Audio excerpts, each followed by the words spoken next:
Hello! On se retrouve à la maison, dans ma chambre, avec mes étagères. Ah mon dieu! J'espère que ça va très bien pour vous tous. Moi en tout cas, je suis littéralement aux anges. Hein. J'ai validé les premiers tests que je devais valider. Là, la vie est géniale. Et surtout, j'ai lu en ce moment que des livres du feu de Dieu. Ça part plutôt sur fin décembre, janvier, début février. C'est parti! On va commencer avec un livre dont je vous avais un petit peu parlé dans la vidéo. Le tag de fin d'année, je crois, il s'agit de We Contain Multitudes de... je ne sais plus... Sarah Enstra. Mon avis sur ce livre a pivoté en fait en plein milieu de l'histoire. Ce livre-là, je pensais que c'était un contemporain plutôt mignon, assez profond, assez psychologique. C'était en tout cas comme ça qu'il était présenté, alors accrochez-vous. Ce livre-là était présenté comme quand Algie Fudosson rencontre Aristote et Dante. Je ne suis pas d'accord, mais je vais vous expliquer pourquoi. Donc déjà, j'ai donné à ce livre, je crois, 4 étoiles sur 5, un truc comme ça. On est... Oula, ah là je suis dans la merde. En fait, on suit l'histoire donc de deux adolescents dont un est plus vieux que l'autre, il me semble bien, et qui ont chacun des histoires assez intenses. Et il se trouve que pour un espèce de devoir en français, je sais pas quoi, ils en fait doivent s'écrire des lettres. Mais les profs ne vont pas les lire, c'est juste pour eux, c'est une espèce de projet, enfin bref, j'ai pas suivi. Et tout le livre en fait est narré et raconté sous forme de lettres. Au début de l'histoire, quand j'ai commencé à lire les lettres, je me suis dit bon, comment est-ce que on va avoir de l'action? Vous voyez ce que je veux dire? Donc parce qu'au début les personnages un petit peu, on a eu donc les premières lettres d'introduction. Donc le premier gars, on a un petit peu son style de personne, hein. Il aime bien l'art, il aime bien la musique, il aime bien la poésie, il sait qu'il est attiré par les hommes, etc. Oui, c'est LGBT hein, voilà. Et le deuxième gars, lui, dans sa famille ça va pas trop. Son grand frère, après avoir été à la guerre, il est handicapé. Son père, il le fait bosser comme un malade sur les chantiers. Enfin, c'est pas du tout le même style de vie. Dans le lycée dans lequel ils sont pas du tout potes, ils restent pas du tout avec les mêmes gens. Et au fur et à mesure, en fait, leur discussion devient de plus en plus profonde et de plus en plus intime.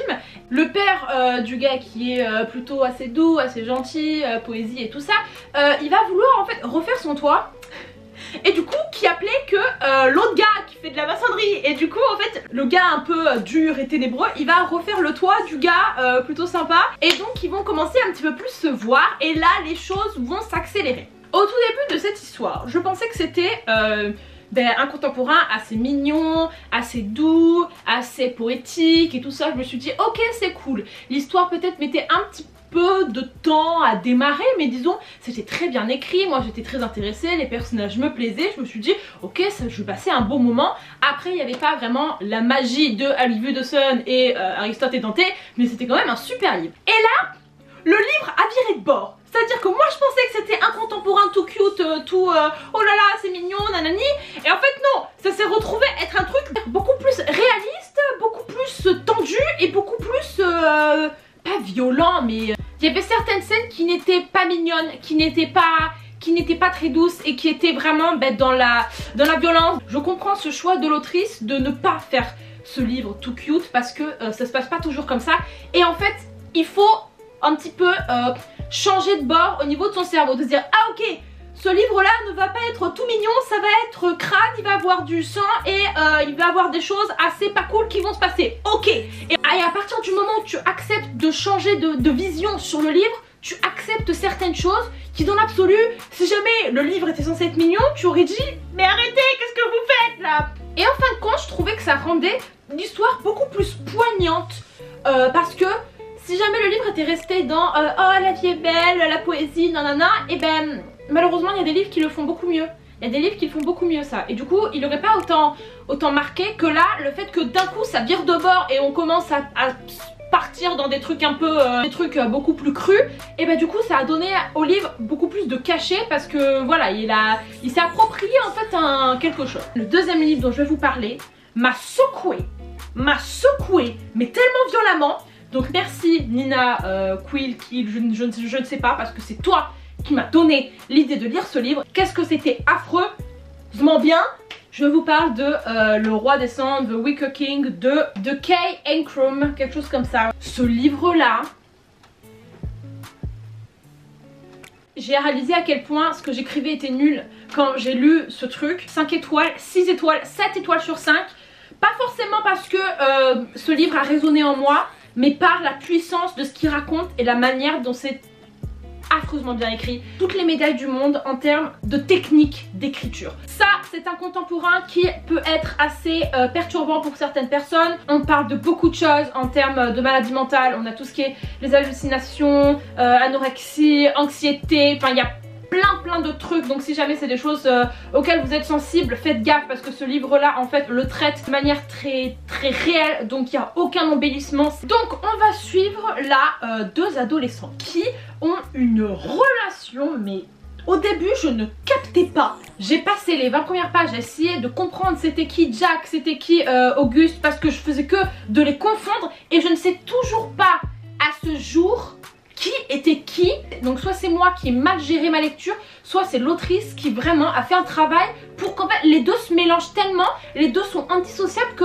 des fois tu captes pas c'est qui parle, c'est qui agit. Donc deux adolescents, Jack et Auguste, qui en fait se connaissent depuis qu'ils sont tout petits.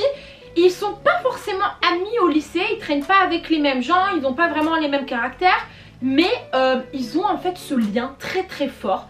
Ils reviennent toujours l'un vers l'autre en fait. Quoi qu'il arrive, ils sont toujours en fait attirés l'un vers l'autre. Et donc le livre commence par en fait la fin. Et on explique en fait après tout ce qui s'est passé qui a mené à ce gros événement. Jack en fait va petit à petit commencer à voir des choses, à avoir des hallucinations et va croire qu'il est dans un espèce de jeu, parce que ce qu'il voit correspond en fait à un jeu auquel il jouait quand ils étaient petits avec Auguste, et il va complètement perdre en fait sa tête hein, et il va se croire à l'intérieur de ce jeu. Ce problème c'est que Auguste à côté, son pote, va en fait essayer de l'aider un maximum et pour ça va rentrer dans le jeu parce que c'est la seule manière qu'il a d'être avec lui et de pouvoir en fait le ressortir. Les deux vont en fait s'auto-détruire tellement ce qui va se passer va être toxique l'un pour l'autre. Et un truc que Nina avait dit et qui est très vrai et que je trouve fait toute la splendeur de ce livre, c'est que en fin de compte ce n'est pas celui qui a les hallucinations qui est le plus fou, c'est celui qui est totalement sain d'esprit mais qui va vouloir en fait venir le sauver. Et ça c'était mais waouh! Tu vois en fait les deux mourir petit à petit. Je ne rends absolument pas justice au livre avec tout ce que je viens de vous dire, quand tellement c'était confus et mal expliqué. Mais vraiment petit à petit en fait on tombe dans la noirceur de leurs esprits, dans en fait, la folie. On tombe vraiment dans la folie parce que Auguste va être prêt à faire des choses mais atroces juste pour essayer de garder contact avec Jack qui pense qu'il est dans ce monde imaginaire, et ça va les amener à faire des trucs mais hyper dangereux et en fin de compte ça finit mal. Il y a en fait une histoire de codependency, donc je sais pas trop comment ça se traduit en français, mais c'est le fait que deux personnes n'arrivent pas à vivre l'une sans l'autre mais de manière très exacerbée, c'est à dire que tu ne peux rien faire tant que l'autre ne t'a pas dit de le faire. Tu es dépendant mais d'une manière qui n'est pas du tout saine. Ça t'entraîne très bas et c'est en fait ce qui se passe dans ce livre là. Ils ne peuvent rien faire s'ils sont séparés et ils font littéralement des crises si jamais ils ne se voient pas. C'est... Donc lisez ce livre si vous aimez les histoires mais psychologiques au plus possible. Ensuite les amis, je vais vous parler d'un livre que je possède. Il s'agit de A Heart So Fierce and Broken de Brigitte Kemmerer, le tome 2 de A Curse So Dark and Lonely. Ce livre là vous le connaissez par cœur, je vous en parle à chaque vidéo. Donc je ne vais pas aller plus loin pour dire que ce tome 1 c'était un remake de La Belle et la Bête, mais de manière assez moderne et assez fraîche. Et on attaque le tome 2 ici avec de grandes attentes pour ma part, et j'ai été comblée mais de manière totalement différente. Je pensais absolument pas que ce tome 2 allait se passer comme ça, mais au final c'était pas mal cool. Dans ce tome 2 on continue donc à suivre l'histoire de Harper, Ren. Dans le premier tome, il y avait donc un troisième personnage dans cette histoire de la Belle et la Bête qui s'appelait Grey, qui était en fait l'espèce de majordome de la bête Ren. Et moi c'est un personnage que j'ai vraiment adoré et je voulais en voir beaucoup plus. Et j'ai été servie puisque dans le deuxième tome on a beaucoup suivi donc Grey. On a eu donc son petit point de vue et ça c'était super cool. On a pu donc le voir éclore, s'épanouir dans sa vie. Donc encore une fois une super fantasy qui n'est pas difficile à lire puisque en fait notre personnage principal Harper vient du monde réel et elle a juste été transportée dans ce monde fantaisiste parallèle.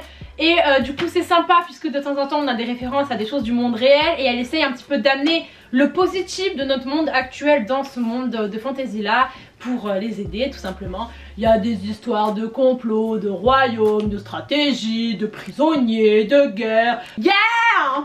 Ensuite, je me suis fait une petite romance MM, un petit contemporain. Il s'agit de Someday de Emma Scott.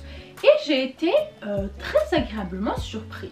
Je lui ai donné 4 étoiles et demie sur 5 parce que la fin m'a un petit peu déçue. Mais sinon, jusqu'aux 3/4, ce livre-là m'a vraiment tenue en haleine. J'étais addict, je voulais en fait vraiment continuer. Donc en fait, on va suivre l'évolution de la relation entre deux gars. Donc un premier a eu une vie très difficile. Il est très riche, hein, vit dans une grande maison avec son vieux père qui est CEO d'une compagnie très importante et il doit donc récupérer son poste quand son père meurt puisque son père est un petit peu malade. Et en fait il se trouve que son père est homophobe et quand il a cru comprendre que son fils était peut-être attiré par les hommes, il l'a envoyé dans des camps je sais même pas comment on appelle ça, mais des espèces de camps de recadrage de cerveau pour que son fils soit soigné de sa maladie. Mais ça n'a pas du tout marché, au contraire son fils a failli mourir parce que les conditions étaient assez horribles. Il est traumatisé à vie et du coup il se retrouve à être un pauvre choupinou qui a peur de parler aux gens et qui est mal dans sa peau, qui sait pas comment parler aux autres, qui est brisé à l'intérieur et qui pour se protéger en fait met cette espèce de barrière entre lui et les autres, donc qui lui donne un aspect très froid. Et de l'autre côté on a un autre personnage qui lui aussi a eu une vie assez compliquée. Je crois bien que il avait pas trop d'argent et qu'il a fait un petit peu de la prostitution. Il a été un petit peu abusé sexuellement quand il était jeune et en fait il a continué à plus ou moins le faire pour gagner de l'argent. Je suis désolée, c'est pas très... je sais pas trop si c'est exactement ça, enfin bref. Et lui clairement il a décidé en fait qu'il allait pas se laisser abattre par ça. Non, il allait sourire, il allait rire, il allait continuer sa vie. Le hasard fait que ce gars là va aller travailler chez le gars riche en tant que médecin je crois, un truc dans le genre. Et c'est comme ça qu'ils vont se rencontrer. Et les deux vont devoir vivre un petit peu ensemble et c'est super la manière dont les choses évoluent.